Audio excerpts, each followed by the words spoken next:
Today, at the wheel here, I'm going to just talk about the three basic forms that I teach when I'm teaching throwing. And we're using oversized pieces here so we can really illustrate what's going on. So these are about 4 pounds of clay, so that's a lot of clay.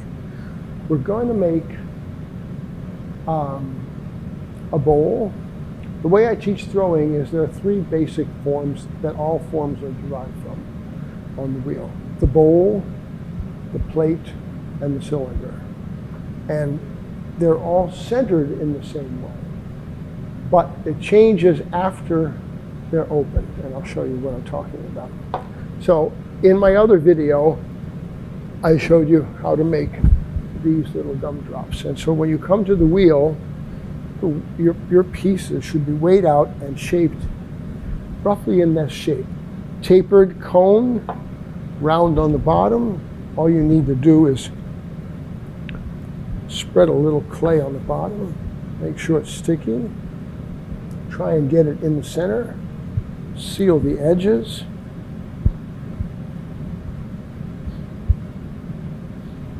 and start the wheel. Okay.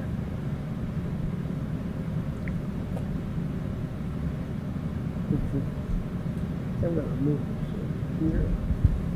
There we go. So, this clay is relatively soft.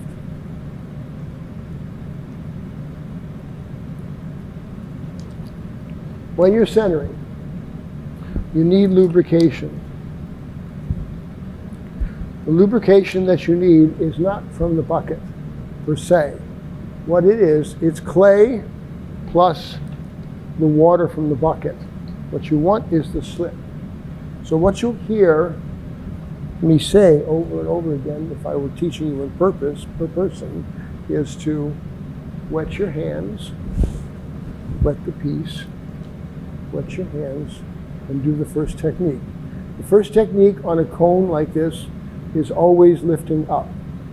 You push, you pull, and you push all at the same time. Push, push, pull. This is called coning. You wet your hands, you wet the piece, you wet your hands again, and we're going to do one more.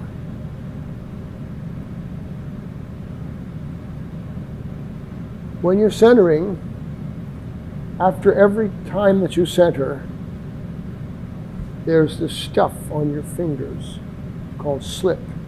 You just put your hands in water, put that slip back on. You reuse the slip over and over again so that you don't fill up your bucket, your splash pan with water.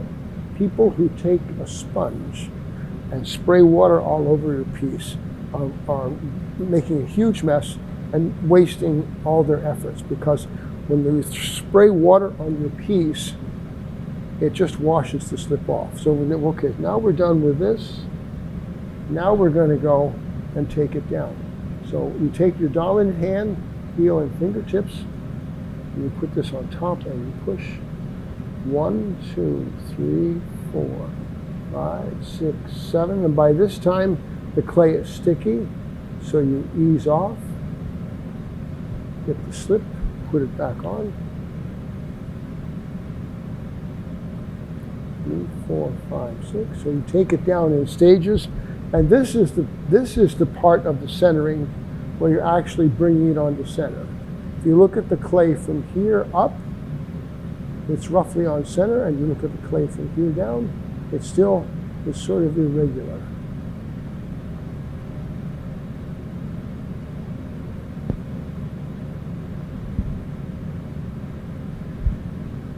I'm going to take it down just a little bit more. And then I'm going to show you something very important. All of you will get the idea that you have to push on the clay and push on the clay to get it centered. The last thing that everybody learns before they finally get it right is how important it is for the fingers of your dominant hand to pull back at the same time. I'm going to show you one thing right here. How much centering takes place simply by pulling on the clay. But what did I do there? All I did was wrap my fingers around the back side of the clay and grip it and lift it up. You should try this as an experiment to see what you can get done. If you combine that technique with the pushing technique with both hands, you will have complete control of the clay.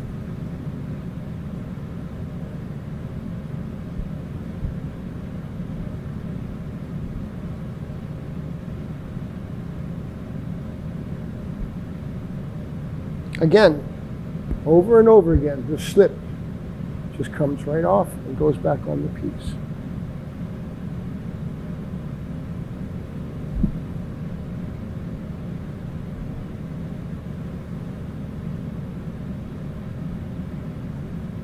Now, those of you who are beginners, at this point, when you're close to center, take your rib, which is right here, and just put it right there, just to clean that off. Because as you're learning how to center,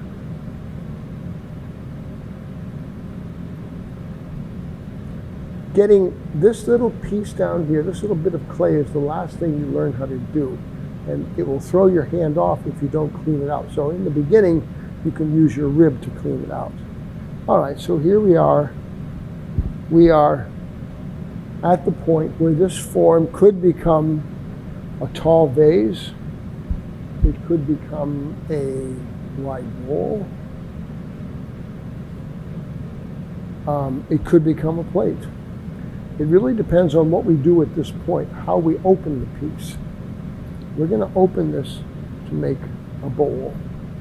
So we'll take our two thumbs, put them together, go down.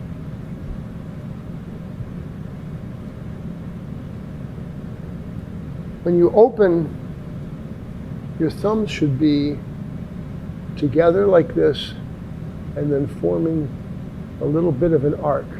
You should have a point and then an opening like that. If you do that, the opening that you're making will always stay on center. If you slip your finger over like this and try and open this way, there's a very good chance it's going to go off. Later on, when you're a pro, you can try that finger technique, but this is the most interesting and reliable fail-safe technique for opening. So you get in there, and then at some point you say, well, golly, how deep is that hole?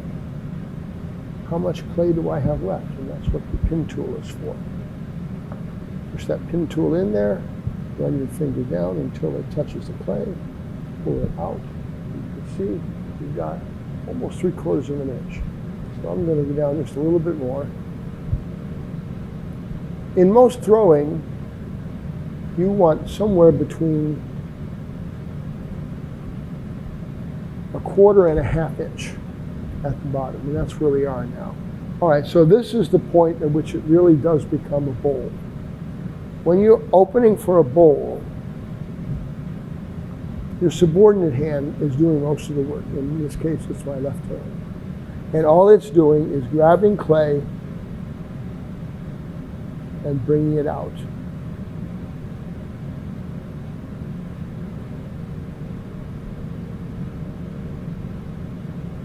After every pull, this is a pull, that's a pull.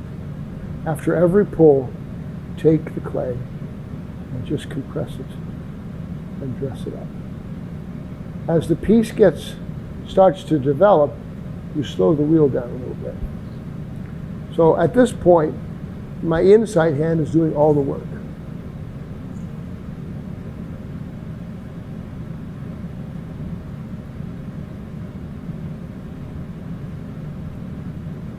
Come all the way up, right about to the top, and then you relax, and you come off, and then you touch up the rim.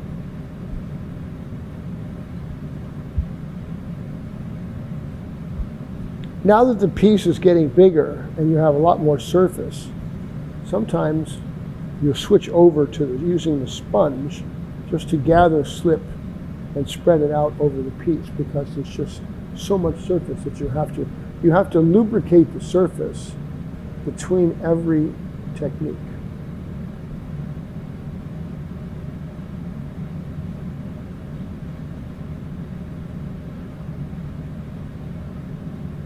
Now, I know this is going to be a bowl, and I know that it's going to be a relatively wide bowl. But while I'm stretching out the wall, although I know the shape is going to be maybe like this, when I'm pulling the wall up and stretching out the wall, I always keep the shape higher and narrower, because I always want to give myself the option of stretching the wall out to the shape that I want. You never want to be in a position where you are too far out and you have to come back in, because actually that can't be done very well. It almost always ends in disaster. So what we're looking at now is a very high-sided bowl. The thing that makes this a bowl is that the inside is always curved. You never flatten out the inside base. You always keep it a curve as it works its way up to the top. When you come to the top, you always pause right here, take a little bit of water, let it down, and then thumb and forefinger, and you dress what's called dressing the rim. And we're almost ready to wrap this up. Now, looking at this from the outside, you can see the outside. It's fairly straight. If you can see the inside at all, you can see that the inside has a little bit of a curve to it.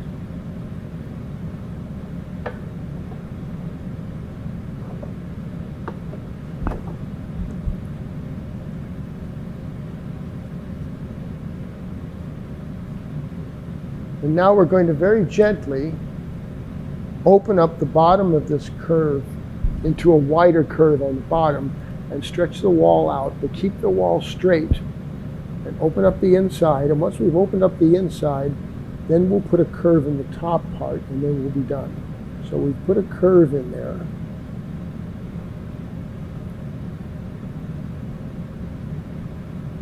We've kept the top of the form narrower than it's going to be. The wheel is moving slower now.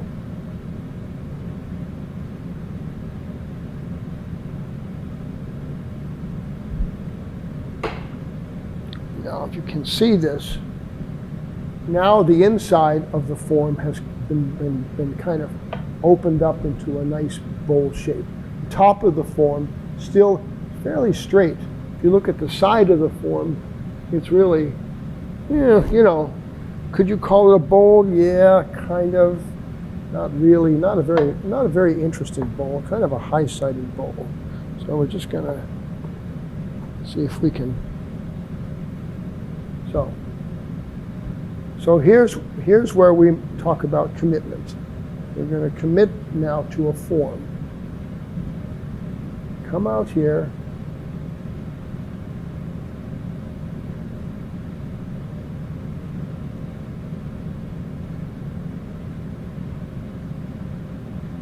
The thing about clay is that it loves to stretch.